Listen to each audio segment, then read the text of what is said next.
is a very serious topic.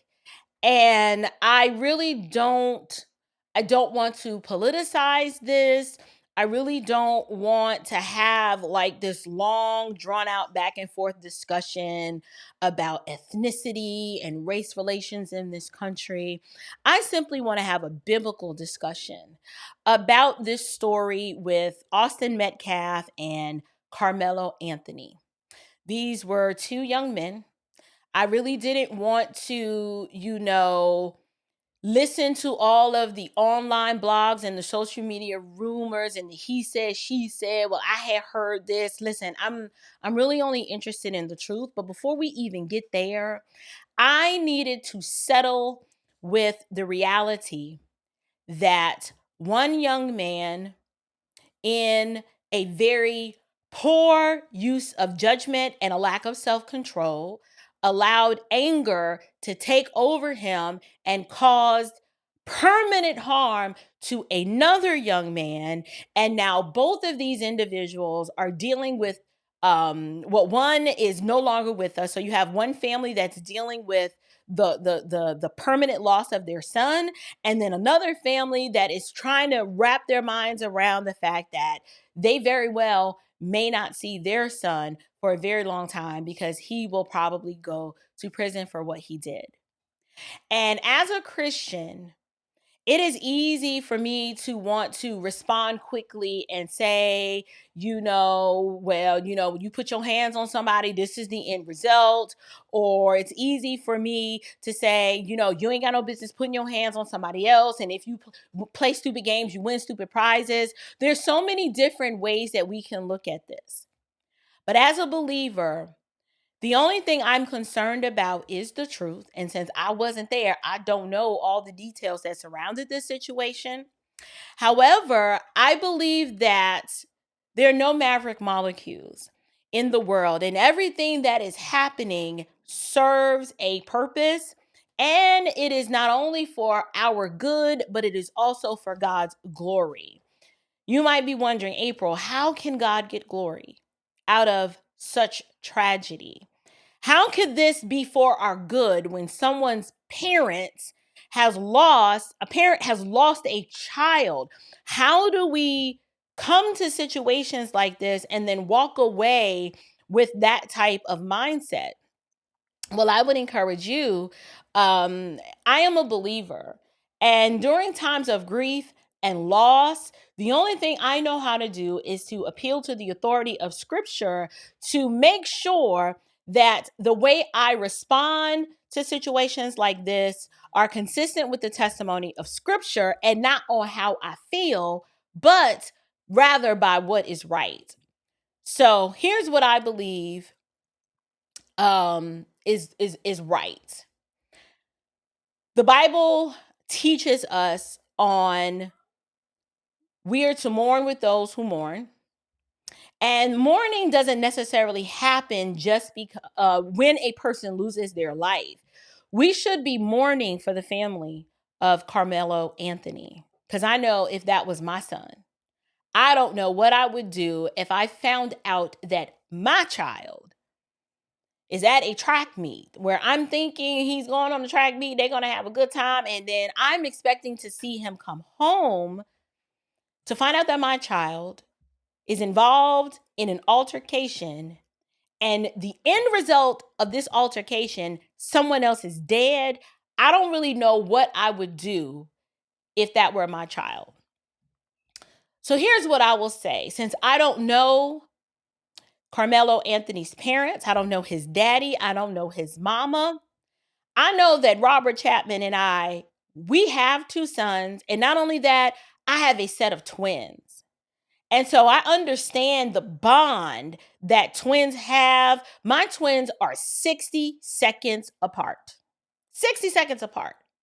And they are incredibly close. When one gets in trouble, the other one is crying. When one gets sick, the other one feels the pain. They finish each other's sentences. When one girl is crying and when you got that cry going and you're crying, you're trying to talk through the cry and no one understands what you're saying, her twin sister, she knows what she's saying and she's the interpreter. So if Haley's crying Hannah is interpreting to us what she said, because we all sitting there like, what did she just say? Did you make things? I don't know what she said. Hannah knows, she knows what her sister is saying. And so there is an incredible bond that twins have. And I cannot even imagine if one of my twins had to go through what the Metcalf twins have gone through. But here's what I do know. I know in today's culture, something's wrong with the culture. When we struggle to just mourn and say this situation is jacked up and something's wrong with us, when the first thing we want to do is racialize it, right? We want to make it about ethnicity versus making this about, this is what happens when you live in a sin-sick world and the heart of mankind, which is deceitful and desperately wicked, makes poor choices because in an instant, we're driven by the lust of our flesh and we have anger in our hearts and we are not filled with the light of Christ, who is governing all of our thoughts and actions. And so for me, I want to move it aside from these two young men. And I really want to talk to those of us who have to sit and wrestle with this situation. We need to have a discussion as to what is going on in our culture that we believe that an appropriate response when someone has wronged you with their words, right? That heinous violence is an appropriate response, right? Like, this is the second situation in recent history where someone either says something that someone else doesn't like, and instead of us saying, okay, I'm going to walk away because if I don't, something bad is going to happen, we respond with violence. We've seen that in the Savannah Craven situation, and now we've seen that in this scuffle or disagreement that has happened between two peers. These individuals are peers. They both were athletes. Words are exchanged. I don't know all the details about, well, there was a phone and this person got a history of this. That's irrelevant. I want to know in that moment, since when do we who are on the outside of this come into a situation and somehow rationalize that stabbing someone in the heart is an appropriate response to words? I don't know. So here's what I will say. I will say that I've observed that within the culture that we are so focused on pronouns and microaggressions and feeling attacked and needing safe spaces that our young people are not learning how to regulate their emotions, and all they know how to do is emote. And when I say our young people, I'm talking about regardless of ethnicity. This is not a black issue, a white issue. This is a sinful, fallen image bearer issue. And we as the adults need to figure out, why is it that our children do not know what a healthy response is to disagreement? And then also, why is it that we are dropping the ball and allowing our children to respond and emote in their emotions and not teaching them that this is not a healthy way that you deal with conflict? We have adult parents who come up to schools who will make excuses for the bad decisions and the poor behavior of their children. And in turn, you have parents assaulting the teacher. Back in the day, it was not like that. Back in the day, if your teacher called home and said that you did X, Y, and Z, and your mama or your daddy had to come up to that school, the teacher didn't have to worry about the parent coming up there and them getting their heads knocked off. The teacher had confidence that the parent is coming and they're going to deal with you. They had confidence that the parents would deal with the children. But that is not the same today. We are living in this culture of death where human life is diminished. Abortion culture, I believe, contributes to that, where it's like, well, you could just kill it. It's not human. You could just kill it. Somebody say something you don't like, you just shoot them. Words exchange and you feel some sort of kind of way, just punch them. That's the culture that we're living in. And we can point to a number of things. We could say, oh, this is social media's fault. Oh, this is technology. Devices are raising our children. Oh, this is a lack of PE in the school. I don't know. We can point to so many things that might be the reason why this is the case. And at this point, all I know how to do is to exhort my audience to do a few things. One, if you are a Christian, if we are not teaching our children, not only one, to live with eternity in mind, but two, indoctrinating them with a biblical worldview, we have to be shooting out arrows into the culture that represents the change that we want to see. If we're not doing that, we already know that the world is getting more and more evil and wicked. We just need to be preparing our children on how to live and how to have healthy displays of disagreement versus allowing them to be overcome by their emotions and leaning into how they feel to where all they know how to do is react. And before I finish this segment, here's one thing else I'd like to say.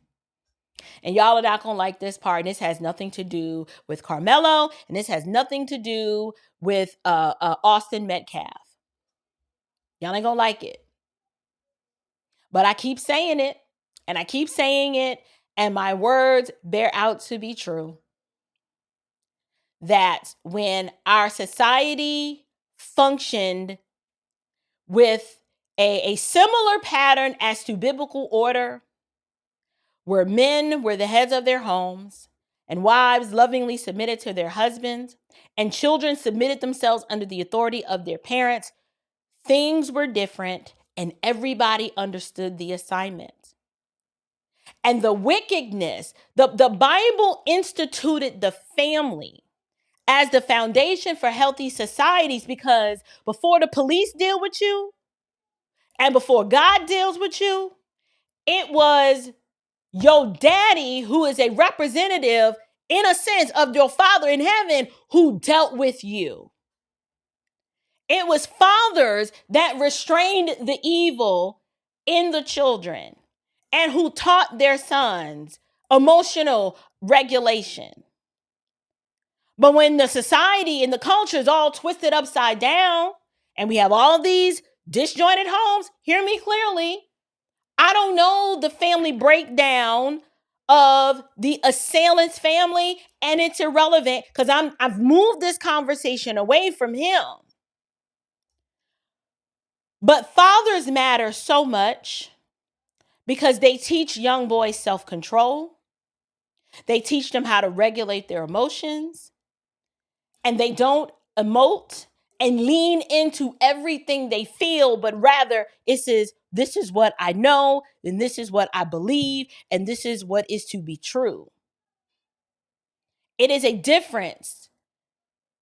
Gender expression, in terms of the differences between men and women, we're not the same. We're not the same. And because our communities are reflective of these reimagined families, you really don't know how children are being raised today because it's not really consistent across socioeconomic backgrounds. It's not consistent across ethnicity. All American families are just down bad and are just messed up.